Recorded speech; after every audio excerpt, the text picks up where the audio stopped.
ओम नमः शिवाय। आज हम सुनेंगे हरियाली तीज व्रत कथा। भगवान शिव ने पार्वती जी को उनके पूर्व जन्म के बारे में याद दिलाने के लिए यह कथा सुनाई थी। हरियाली तीज व्रत कथा इस प्रकार से है।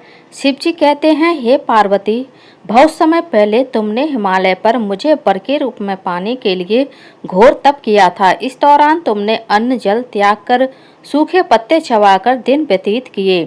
किसी भी मौसम की परवाह किए बिना तुमने निरंतर तप किया। तुम्हारी इस स्थिति को देखकर तुम्हारे पिता बहुत दुखी थे। ऐसी स्थिति में नारद जी तुम्हारे घर पधारे।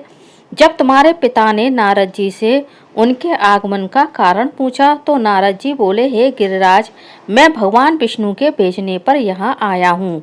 आपकी कन्या की घोर तपस्या से प्रसन्न होकर वह उससे विवाह करना चाहते हैं। इस बारे में मैं आपकी राय जानना चाहता हूँ। नारद जी की बात सुनकर पर्वतराज अति प्रसन्नता के साथ बोले, हे नारद जी, यदि स्वयं भगवान विष्णु मेरी कन्या से विवाह करना चाहते हैं तो इससे बड़ी कोई बात नहीं हो सकती। मैं इस विवाह के लिए तैयार हूँ। फिर शिव जी पार्वती जी से कहते हैं, तुम्हारे पिता की स्वीकृति पाकर नारद जी विष्णु जी के पास गए और यह शुभ समाचार सुनाया। लेकिन जब तुम्हें इस विवाह के बारे में पता चला तो तुम्हें बहुत दुख हुआ। तुम मुझे यानी कैलाशपति शिव को मन से अपना पति मान चुकी थीं। तुमने अपने व्याकुल मन की बात अपनी सहेली को बताई। तुम्हारी सहेली ने सुझाव दिया कि वह तुम्हें एक घनघोर वन में ले जाकर छुपा देगी और वहां रहकर तुम शिव जी को प्राप्त करने की साधना करना। इसके बाद तुम्हारे पिता तुम्हें घर में ना पाकर बड़े चिंतित और दुखी हुए। वह सोचने लगे, यदि विष्णु जी बारात लेकर आ गए और तुम घर पर ना मिली तो क्या होगा। उन्होंने तुम्हारी खोज में धरती पाताल एक कर दिया, लेकिन तुम ना मिली। तुम वन में एक गुफा के भीतर मेरी आराधना में लीन थी।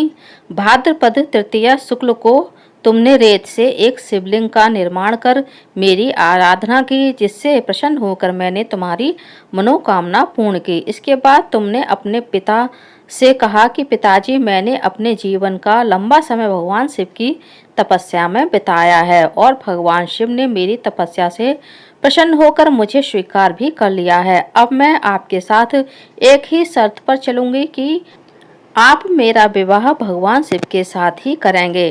पर्वतराज ने तुम्हारी इच्छा स्वीकार कर ली और तुम्हें घर वापस ले गई।